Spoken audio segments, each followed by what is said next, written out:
ఏ party లేదా ఏ కూటమి అధికారంలోకి రావాలన్నా ఉత్తరప్రదేశ్లో సత్తాచారణం చాలా కీలకం. అందుకే ఈసారి అధికార విపక్ష కూటములు ఉత్తరప్రదేశ్ పైనే ఎక్కువగా ఫోకస్ పెట్టాయి. మరి ఈసారి యూపీని గెలిచేదెవరు?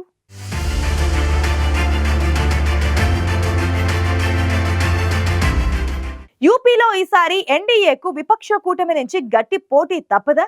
పరోక్షంగా కలిసొచ్చే బీఎస్పీ ఓట్ బ్యాంక్ ఈసారి ఎన్డీఏకు మైనస్ కాబోతుందా? ఎస్పీ కాంగ్రెస్ లకు దళితులు ముస్లింల మద్దతు పెరిగిందా?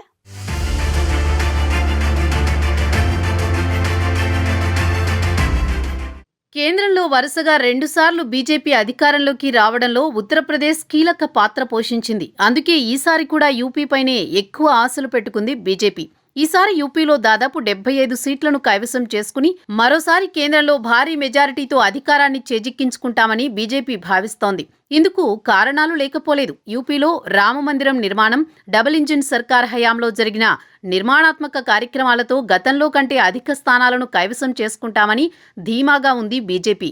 యూపీలో 2014లో 71 సీట్లు సాధించిన బీజేపీ 2019లో 62 సీట్లను గెలుచుకుంది. బీజేపీ మిత్రపక్షం ఆప్నాదళ్ ఎస్ మరో 2 స్థానాలను కైవసం చేసుకుంది.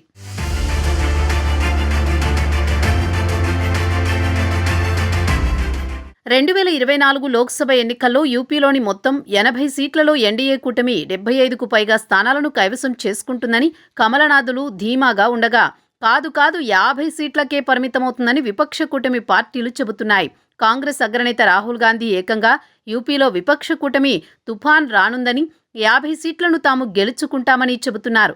ఈసారి కాంగ్రెస్ యూపీలో ఎస్పీతో జట్టు కట్టింది. దీంతో ఈసారి గతంలో కంటే అత్యధిక స్థానాలను కైవసం చేసుకుంటామని ధీమాగా ఉంది కాంగ్రెస్. ఈ పరిణామాల నేపథ్యంలో ప్రజా తీర్పు ఎవరికి అనుకూలంగా వస్తుందనేది ఆసక్తికరంగా మారింది.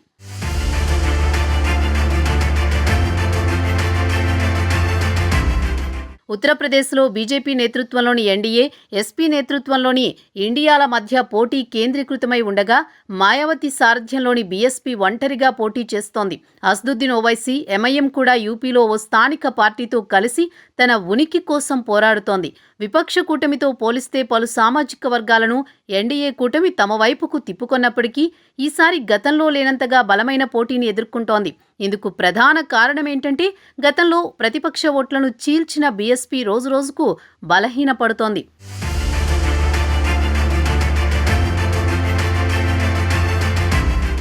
2019 ఎన్నికల్లో బీఎస్పీ సాధించిన ఓట్ల శాతంతో పోల్చితే 2022 అసెంబ్లీ ఎన్నికల్లో బీఎస్పీకి వచ్చిన ఓట్ల శాతం చాలా వరకు తగ్గిపోయింది. ప్రస్తుత ఎన్నికల్లో బీఎస్పీ తన ఓటు శాతాన్ని మరింత కోల్పోనుందని రాజకీయ పరిశీలకులు అంచనా వేస్తున్నారు. బీఎస్పీ బలమైన మద్దతుదారైన దళిత ఓటు బ్యాంకులో గణనీయమైన భాగం ఈసారి కాంగ్రెస్ వైపు మళ్లిందన్న అంచనాలు వెలువడుతున్నాయి.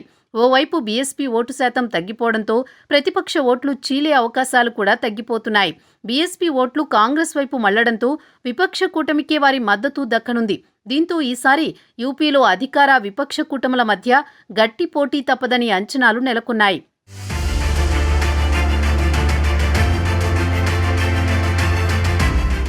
మరోవైపు సమాజ్వాదీ పార్టీ అధినేత అఖిలేష్ యాదవ్ కూడా తమ పార్టీపై ఉన్న యాదవ్ ముస్లింల పార్టీ అన్న ముద్రను చెరిపేసుకునేలా ఈసారి పిచ్డా, దళిత్, అల్పసంఖ్యాక్, బీసీ, ఎస్సీ, మైనారిటీ నినాదంతో కొత్త ప్రయోగానికి తెరతీశారు. ఎస్పీ పోటీ చేస్తున్న 62 సీట్లలో కుర్మీ, మౌర్య, శాఖ్య తదితర పలు బీసీ వర్గాలకు, దళితులకు సీట్లు కేటాయించారు.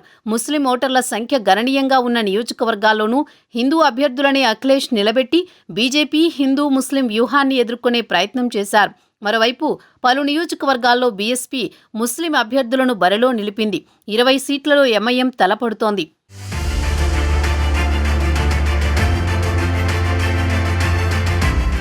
యూపీలో ప్రస్తుత పరిస్థితుల్లో గతంలో మాదిరిగా అధికార ఎన్డీఏకు గంపగుత్తగా ఓట్లు పడే అవకాశాలు ఉండకపోవచ్చనే అభిప్రాయాలు వ్యక్తమవుతున్నాయి.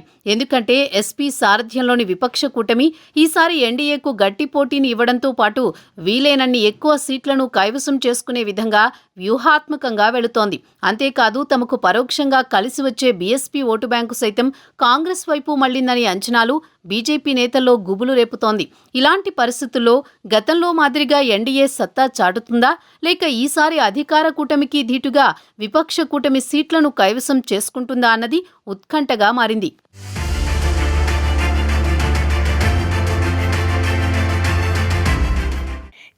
లోక్సభ ఎన్నికల్లో అధికార విపక్ష కూటమిల మధ్య హోరాహోరీ పోటీ నెలకొంటుందని అంచనాల నేపథ్యంలో యూపీలో వీలైనన్ని ఎక్కువ స్థానాలు కైవసం చేసుకోవాలని భావిస్తున్నాయి ఈ రెండు కూటములు.